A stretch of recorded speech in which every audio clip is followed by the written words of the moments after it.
The dawn light penetrated the transparent exterior of the African Union's central building in Addis Ababa.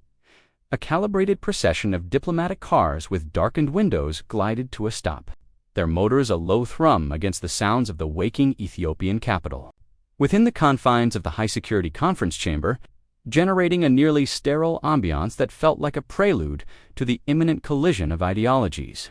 Security agents from 3 separate countries took up strategic posts, their earpieces alive with the static of encrypted chatter. An encounter that no one could have foreseen was on the verge of being etched into history. President Donald Trump's entourage arrived with its signature, pomp, and circumstance, its American flags whipping in the African air in a demonstration of might that seemed conspicuously foreign. His aides murmured final preparatory notes about the young African head of state they were about to face, their voices laced with the dismissive attitude of individuals who had failed to grasp the continent's modern generation. Conversely, Captain Ibrahim Traoré had shown up a full 30 minutes prior, not with an elaborate motorcade, but in an unadorned black sedan accompanied by just 2 guards. He sat in silence, perusing his papers, his military attire crisp and respectable, projecting the quiet self-assurance of a man who had toppled regimes using strategy, not just speeches. The juxtaposition was striking before even one word was exchanged. A senior diplomat from Ghana fidgeted with his documents, his nervousness apparent as he readied himself to moderate what most deemed an impossible dialogue. The room's arrangement was intentionally impartial, featuring a circular table with no designated head. A pair of flags stood at identical heights beside translation technology that would ultimately be redundant. Troy's renown had preceded him. He was the youngest national leader, fluent in several languages, and had scrutinized his adversaries with a military tactician's precision. The intellectual prowess they were poised to confront, the conditions were ripe for a confrontation to be waged not with armaments or finances, but with sheer intellect and moral high ground. As the 2 leaders stepped into the room from opposite sides at the same moment, the very quality of the air seemed to alter, charged with the energy of 2 profoundly different concepts of leadership, encountering one another directly. Troy's placid bearing was a vivid foil to Trump's usual bluster, establishing a power dynamic that immediately seized the focus of everyone in attendance. The handshake endured for precisely 3 seconds, just enough time for each man to appraise the other. In that fleeting contact, an unspoken message was exchanged, a mix of acknowledgement to brokering multi-billion-dollar agreements on every continent, his golden cufflinks glinting as he straightened his tie. He initiated the conversation, his voice tinged with condescension, addressing Troy by his rank with a subtle smirk. Coup orchestrator, hungry for the spotlight. The American contingent had readied themselves for what they presumed would be a standard meeting with an African autocrat, a figure they could readily dominate through economic coercion and political influence. Trump's gaze swept the room with disdain, already estimating how fast he could conclude this meeting. Meetings he deemed more important. Troy sat perfectly motionless, his hands folded composedly on the table, observing Trump's nonverbal cues with the meticulous focus of a chess grandmaster watching an opponent's initial moves. He had dedicated weeks to preparing for this encounter. Soldier Troy perceived an aging tycoon whose achievements were founded on bravado more than genuine substance. The captain's reticence was calculated. He understood that impatient individuals often expose their own vulnerabilities when compelled to occupy an awkward silence. His dark eyes mirrored a sharpness that Trump's briefing documents had utterly failed to anticipate. The quiet stretched until Troy finally spoke. His English was articulate and without a trace of an accent, surprising Trump with an unforeseen compliment regarding his business achievements. A look of astonished delight spread across Trump's face, his tone swelling with excitement as he described the opulent features and vast golf links, giving an occasional nod and posing precise technical questions that showed a remarkably thorough grasp of luxury hospitality operations. The power balance in the room was shifting in a manner Trump's team could not fully grasp. Each inquiry about resort design was actually a probe into Trump's thought processes. Mind? The captain's military background had instilled in him the lesson that the most already being outflanked by a mind that functioned on a level he had never before met. The discussion transitioned seamlessly into global economics, a shift so deft that Trump hardly registered it. Traoré's voice held the same deferential quality as he asked razor-sharp questions concerning resource partnerships in Africa.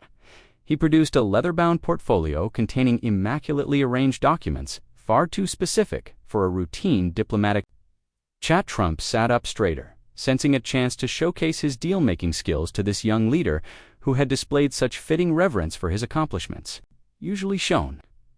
Traoré's pen hovered over a notepad as if he were genuinely keen to absorb wisdom from the master negotiator. The mood was amiable, almost instructive. Traoré nodded pensively, scribbling notes that appeared to corroborate Trump's assertions. Crafting the facade of a pupil learning from a teacher, the American aides began to relax, happy to witness their president in his natural habitat, schooling.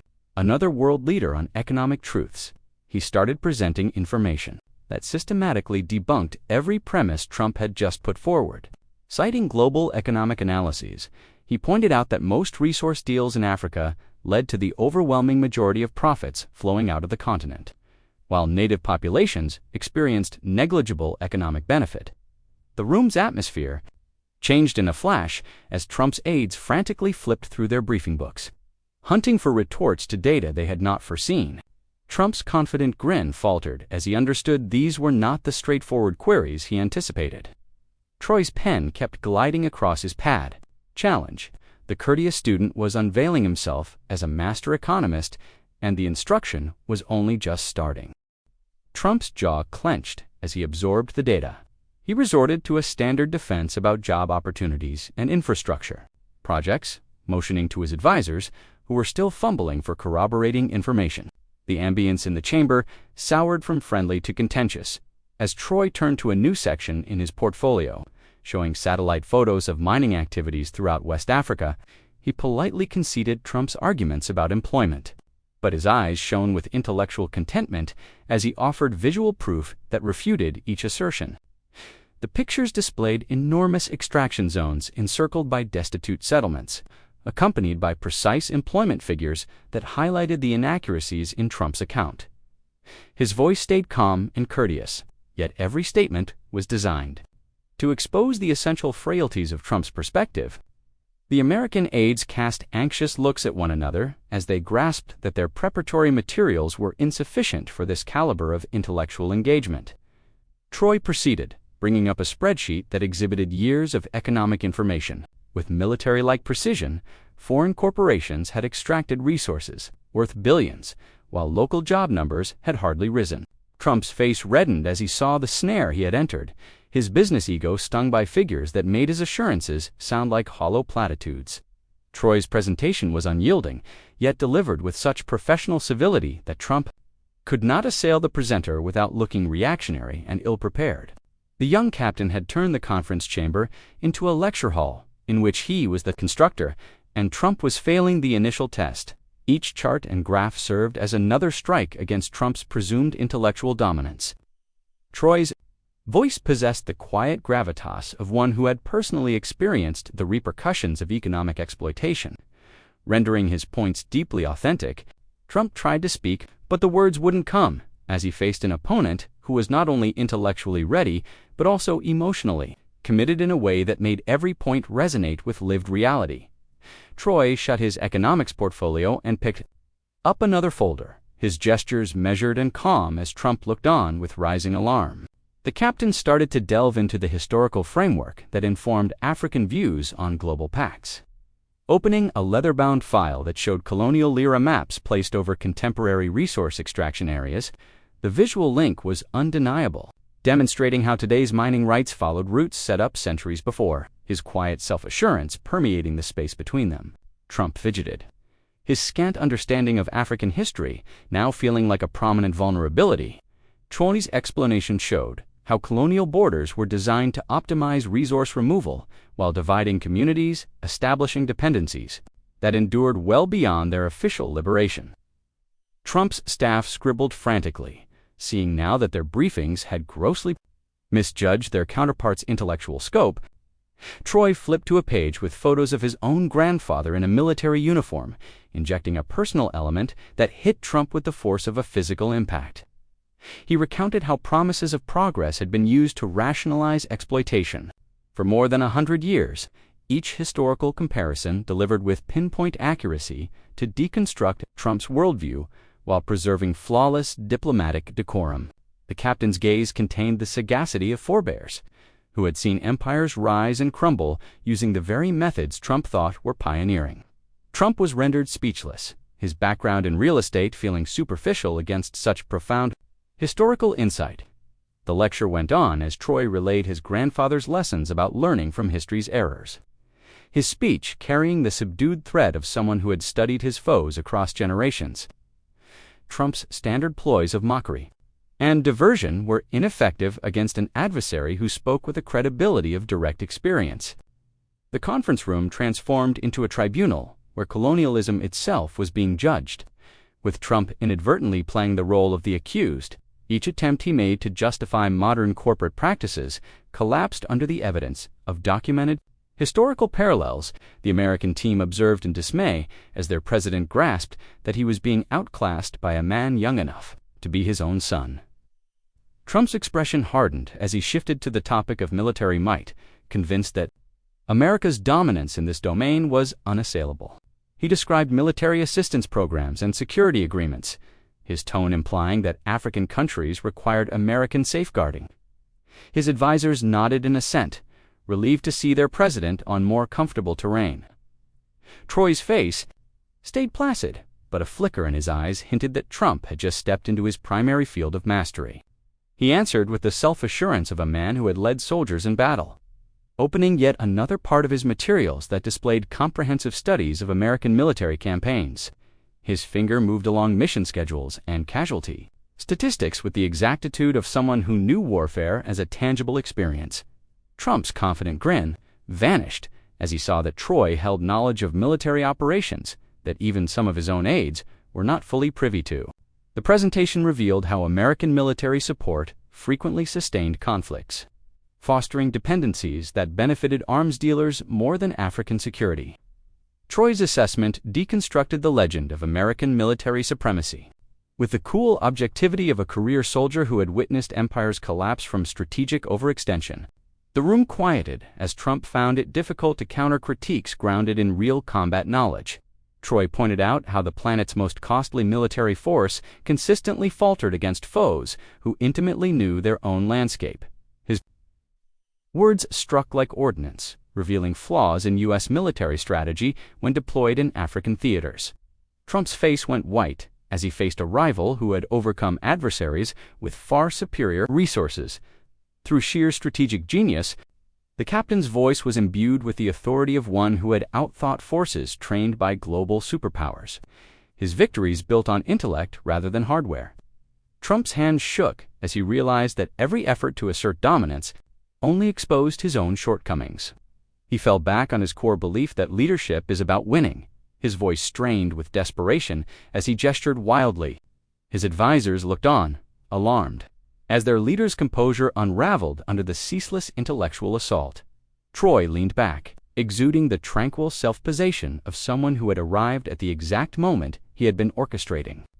He began to speak of genuine leadership as a commitment to serving a cause larger than oneself, his words landing like a thunderclap and exposing the philosophical chasm separating the two men. The captain's gaze was that of a man who had put everything on the line for the liberty of his people. A stark contrast to Trump's agitated state. He went on to describe how he assumed power in Burkina Faso, not for individual acclaim, but because his citizens were worthy of leaders who would make the ultimate sacrifice for them. The ideological divide became insurmountable as Traoré talked of duty and sacrifice, making Trump's business successes seem insignificant in comparison. Each word was a sledgehammer, striking against Trump's conception of leadership. A stunned hush enveloped the room as the moral disparity became glaringly obvious. Trump's hands trembled uncontrollably, and sweat formed on his brow. His typical array of evasions rendered powerless against an opponent possessing unimpeachable moral standing. He stuttered about his business empire and job creation, his words spilling out in a desperate torrent as he searched for any point to regain his balance. His advisers watched in shock as their president's self-assurance disintegrated, leaving him to just repeat campaign catchphrases. The gold pen in his quivering grasp fell onto the table with a clatter as his self-control gave way. Traoré sat still, his expression a mix of pity and regret as he observed Trump's psychological collapse. He spoke softly, likening an empire founded on misery to a great misfortune, each word revealing the hollowness at Trump's center. The captain's serene presence made the contrast even more stark, emphasizing Trump's disordered conduct. The breaking point came as Traoré continued, his voice infused with the weight of historical judgment. He remarked that Trump's legacy of greatness was defined by exploitation rather than emancipation, leaving the president unable to speak. Trump's face flushed a deep red, his breathing becoming labored as he faced the ethical consequences of his life's work. His usual methods were futile against an adversary speaking from a position of absolute moral authority. The room felt like a court handing down its final sentence, with Trump left utterly defenseless. His mouth opened and closed, his talent for commanding a room reduced to disjointed sputtering. His advisers looked on with a horrified fascination as their president's famed self-belief was obliterated in real time, his hands yanking at his tie as if to loosen the suffocating pressure of his own inadequacy. Traoré checked his watch, his voice lowering to a whisper that seized more focus than any shout could have. He allotted Trump 3 minutes to justify why Africa should have faith in American leadership, the ultimatum delivered with clinical composure. Trump's eyes went wide with alarm, understanding this was no longer a negotiation but a final reckoning. His disjointed phrases about his companies withered in his throat as Traoré's unwavering stare stripped him of all pretenses. The captain's finger tapped the table once, signaling the start of the countdown. Trump's breathing grew uneven as he sought to rally his old authority, but his speech devolved into a jumble of unrelated accomplishments, his mind no longer able to separate his commercial triumphs from his political failures. His face turned a shade of purple under the strain of his own insufficiency. The room bore witness as decades of personal mythology dissolved in a matter of moments. Traoré announced the remaining time quietly, his voice carrying the finality of a judge's gavel. Trump's attempts to form a response faded into incoherent, mumbling his brain, incapable of handling the demolition of his entire worldview. His advisers were frozen, watching their president confront an intellectual firing squad with an empty arsenal. The captain's timer persisted in its silent count. As Trump's lips moved without sound, his confidence now a pitiable husk. The 3-minute countdown had become a public dismantling of everything. Trump held true about himself. When Traoré declared time was up, his one word landed like a tombstone on the remnants of Trump's intellect. The president sat collapsed, his expression empty, his mind unable to grasp what had just transpired. The captain shut his portfolio with a quiet snap, his objective achieved with the finesse of a master tactician. Traoré stood up with liquid grace, his military posture radiating the fulfillment of justice delivered. The silence lingered as Trump stayed slumped over, his once imposing presence now just a shattered form. The captain's gaze swept over the American team, and each advisor knew they had just witnessed an event far more significant than a diplomatic summit. They had seen the reclamation of African dignity after centuries of being patronized. The Ghanaian mediator sat in shocked silence, his many years of experience leaving him unprepared for such a thorough intellectual takedown. Trump's breathing was faint, his eyes fixed on nothing as his mind grappled with the ruin of his entire self-concept. His advisors exchanged horrified looks, aware that they would have to find a way to explain how their president had been brought to this state by a young African leader they had so easily written off. The air conditioning whirred softly, the sole sound in a chamber where the global power dynamic had been irrevocably altered. Traoré's triumph signified the rise of a new wave of African leadership, one that would no longer submit to intellectual subservience. He addressed the room, his voice calm and authoritative, stating that the meeting's objective had been met. His eyes stayed on Trump's broken figure with a blend of pity and regret that was more cutting than any display of rage. The captain collected his documents with methodical care, his military uniform now seeming to bear the weight of ages of African defiance. The American delegation stayed motionless, unable to reconcile how their core beliefs had been so utterly demolished as Traoré reached the door. He stopped to offer a final statement that would reverberate in diplomatic corridors for years to come. He declared that Africa was no longer seeking permission to achieve greatness. His words signaled the dawn of a new age, one where moral authority would supersede military or economic might. The door clicked shut behind him, leaving behind a room where African dignity had been reclaimed and American hubris was laid to rest. The contest was finished, and the victor was clear to all. The intellectual annihilation had uncovered the flimsy basis of Western condescension when met with Africa's ascendant brilliance. Traoré's surgical takedown demonstrated that authentic power is found in moral conviction, not inherited privilege. The meeting became an emblem of a new epoch in which African leaders could meet global powers as equals, their minds and principles reshaping the world's definition of leadership. The room was quiet long after Traoré's exit, the gravity of the moment settling on the American team like a layer of dust. Trump's slumped posture stood as a monument to the supremacy of ideas over ego, a lesson that would echo far beyond the confines of the African Union building. The world had turned, and Africa's voice would never again be silenced.